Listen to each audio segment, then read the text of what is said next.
You think we can make a duo out of this, huh? You too. Thank you. Thank you very much for the call. We appreciate it. 940-763-1290. Yeah, that could be, I don't know. That might be something satellite radio would have to pick up. I don't know. We might get too wild here. You never know. Oh my gosh. So let's talk about some of the core stuff here real quick. Second Amendment. I'm a big Second Amendment guy. And I'm constantly reading and researching and watching what's happening on the right to keep and bear arms front, because our right to keep and bear arms has been under a constant assault for a long time now. The Second Amendment protects all the other amendments. You're absolutely correct. Matter of fact, I argue that the First Amendment and the Second Amendment together is what gives all the rest of the Bill of Rights its teeth. Mm-hmm. You take those two away, the rest of it has no teeth. Mm-hmm. And suddenly, what are you left with? You're left with a hollow document. Yeah, that's right. It becomes a hollow document without the First Amendment and the Second Amendment. The ability to speak out freely and say what you want to say, and the ability to defend yourself. And you tell me if you agree or disagree with me. My argument has long been that most people do not understand the reason for the Second Amendment. It has nothing to do with giving you the right to go and hunt for food. That was a given that you were going to do that. Mm-hmm. It not even so much the right to protect yourself from an intruder in your own home. It's to give the people a defense against tyranny, whether it comes from without or from within. Because we were too used to tyranny before the Second Amendment. Well, the framers of our Constitution lived under tyranny. They understood what tyranny, what true tyranny was all about. And if it had not been for their guns. Well, yeah, exactly. Well, and the other thing is, too, they also understood that if this country was going to, if this republic was going to survive, the people had to be able to sufficiently defend themselves against tyranny. Because, yes, we were setting up this representative republic based on democratic principles. Great. Doesn't mean that a tyrant could not somehow bring his or herself into the system and wreak havoc on it. And they understood that. They understood how badly things could go sideways on you in a real hurry.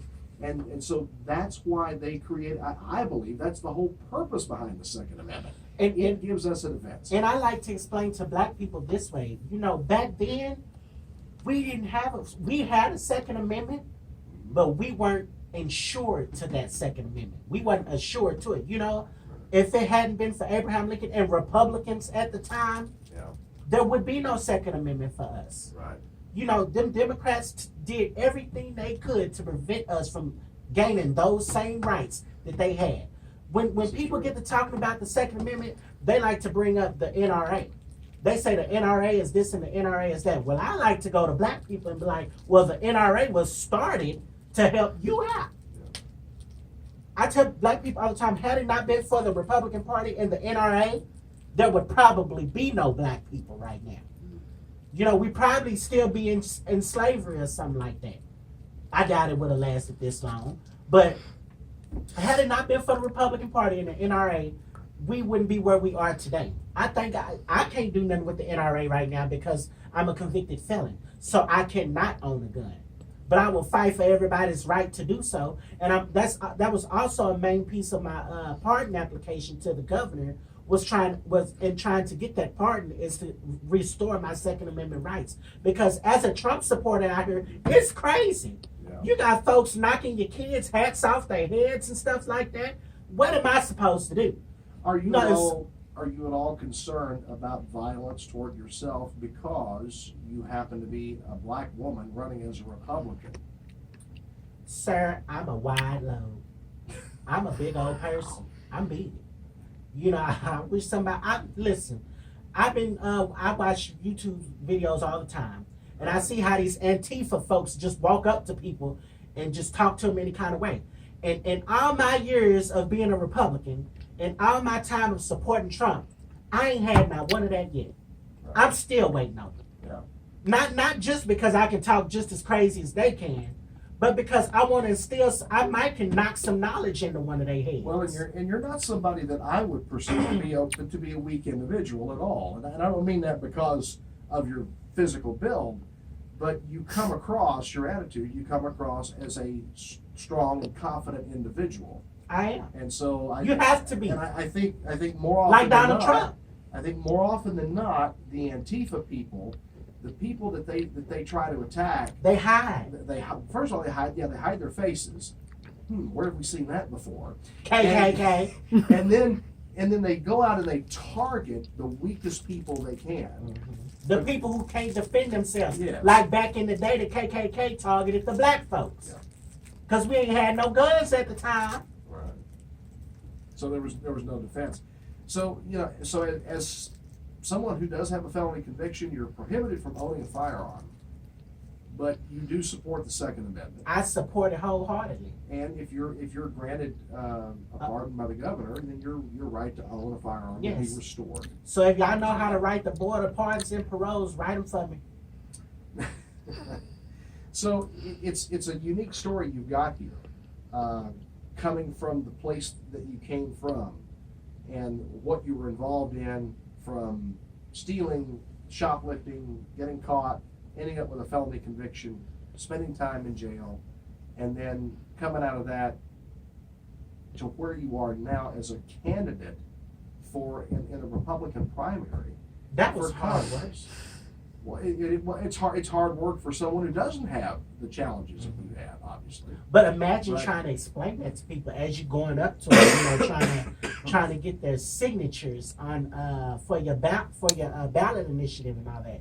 That was crazy. It was like, and I had to tell people that. You know why? Because I didn't want them to find out any other way. Well, what do you bring to the table, you think, that none of the other candidates would bring to the table? What do you feel like you bring to the table? I bring realness. I bring real world experience to real life issues. Like, as far as illegal immigration, I'm very hawkish on illegal immigration. Right. They always tell Republicans, what you think you're going to do? Haul all of them off? Hell yeah. I'm sorry. Heck yeah, we're going to haul them all off.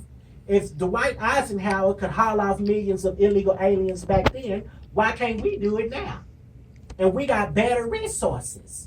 I'm very hawkish on stuff like that. On homelessness and all that.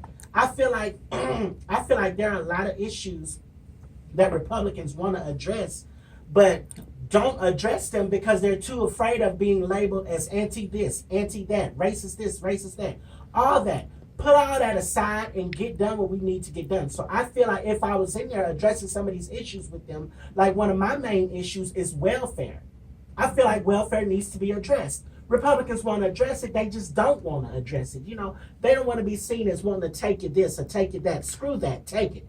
If you don't need it, it's going to get took. Well, okay. Welfare should be for people who need it, not for people who want it. And that seems to be one of the big sticking points, is setting the criteria. Now, recently, the president came out and said, certain people that are getting SNAP benefits, food stamps, they don't have to work, are going to be taken off of them. If you're able to work, if you fit, there's some very specific criteria. I thought it was like that this whole time, and it wasn't. Well, it's not. And immediately there's this uproar, and the president's just trying to starve little children to death, and all this ridiculous narrative. That ain't starving. You know what starving is? Starving is these mothers that I know personally who get their food stamps and sells them.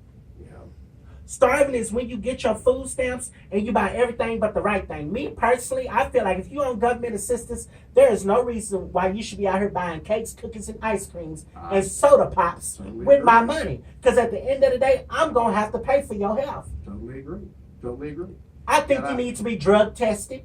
Yeah. I know too many people on welfare living in the projects now that go out every weekend, smoke weed, hit their little crack pipe and all that good stuff.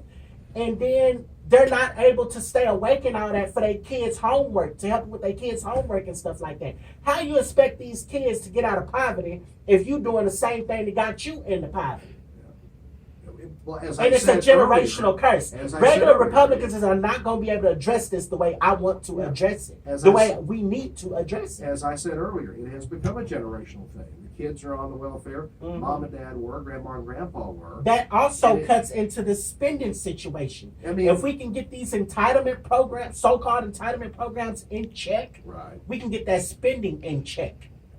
Clearly, we need to, because we spend the federal government's they collected record taxes again this last quarter, and still we ran a budget deficit that was massive in spite of collecting record personal income taxes. We're going to take one more phone call here real quick before we go to the next break. Caller, you're live on the air. Go ahead.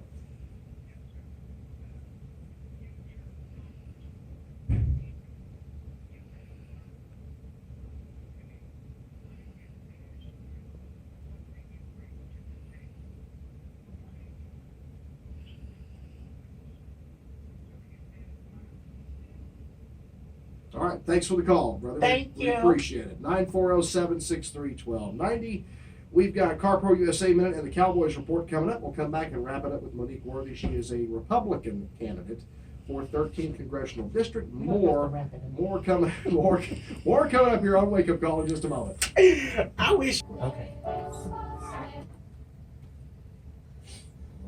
You've only got 7 days left of Christmas, in fact. Welcome back to Wake Up Call from the Pro Siding and Window Studios. Monique Worthy, Republican candidate for 13th Congressional District, one of 15 on the ballot. 1 of 50. She's my guest this morning. And so real quick here, let's just wrap it up. If you had one thing about yourself that you want to leave people with, what would it be? I want to be that conservative candidate that y'all believe in again. I want to be your Trump of District 13. All right. Like, and what's crazy is I remember when we went to that Tea Party meeting, 5 candidates. It was supposed to be 6 of us. Chris didn't show up. I don't know why. He said he lived in the district, but he never showed up. So, and I asked everybody. I asked the question myself. I said, how many of y'all know what the Freedom Caucus is? None of them knew. Only one other person knew. And then I asked, who all plans on joining the Freedom Caucus when they get in there? If your next congressperson don't know, don't plan on joining, let alone know what the Freedom Caucus is, that's not who you want in your next congressperson. All right. If you want to find out more about her, go to Facebook at the Monique Worthy. And as soon as she gets out of Facebook jail, she'll answer you, I believe. I sure will. And I love questions. Or you can get her on Instagram. It's Auntie, AUNTY _ Tomasina, TOMASINA.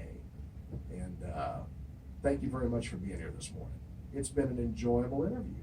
Thank you for Thank having you. me, and I let it come back for some more. Well, we'll see if we can make that happen. Thank you very much. Guys, enjoy the rest of your... That's wrong bed there. Had to hit the right button. Enjoy the rest of your Wednesday. I'll see you back here tomorrow morning with more Wake Up Call from the Pro Siding and Window Studios, more Circle and Bakery donut giveaways, more fun. Trey Serrano joins me tomorrow morning on the program here from the Pro Siding and Window Studios. See you tomorrow, folks. We've got Fox News and Brian Kilmeade up next. God bless you. Adios.